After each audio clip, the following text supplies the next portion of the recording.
Swear that I will be faithful to the Republic of South Africa. Swear that I will be faithful to the Republic of South Africa. And will obey. And will obey. Observe. Observe. Uphold. Uphold. And maintain the Constitution. And maintain the Constitution. And all other law of the Republic. And all other law of the Republic. Would you please raise your right hand, Mr. President-elect, and say, "So help me God." So help me God. Well, while Ramaphosa's nomination and swearing in took place smoothly, the proceedings in South Africa's parliament got off to a rather rowdy start Thursday afternoon. The opposition economic freedom fighters staged a walkout. Order.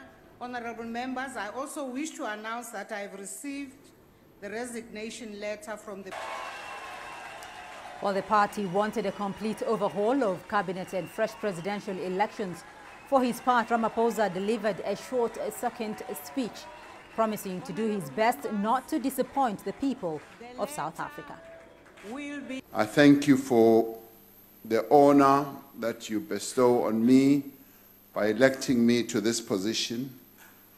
I truly feel humbled to have been given this great privilege of being able to serve our people. I will seek to work with all political parties and we'll start it off with wanting to have a meeting with the leaders of all political parties so that we can try and find a way of working together to put our country first. That is precisely what I, as President of the Republic, would want to do. South Africa must come first in everything that we all do.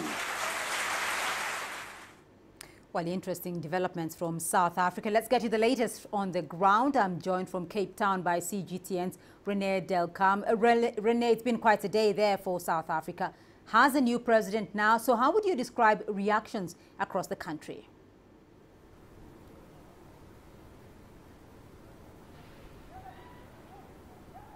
Well, far and wide, we've had plenty of positive reaction. Black and white South Africans see Cyril Ramaphosa as a negotiator, a unifier, a man who has fought and given his life to the struggle and the liberation of South Africa.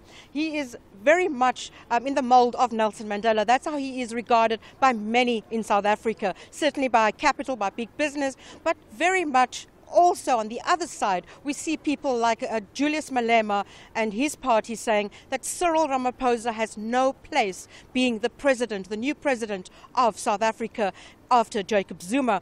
They say that Cyril Ramaphosa stood by and watched Jacob Zuma while he was involved in alleged corruption throughout most of his 2 terms in office. So a mixed reaction, but mostly positive. People saying that this brings hope to South Africa, takes most South Africans back to a time when we had Nelson Mandela promising to unify the nation. And that's what Cyril Ramaphosa has on his shoulders right now. He is seen as the man who has to come in and clean up some of the mess left by Jacob Zuma.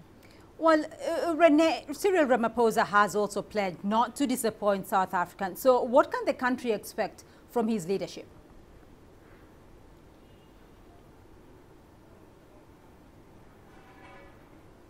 Well, when he addressed Parliament for the first time as the President-elect today, he said that he would see himself in his leadership role as the servant of the people. As you remember, those were the words of Nelson Mandela when he first spoke to South Africans and the nation when he was released from prison in 1990. So very much the son of Mandela.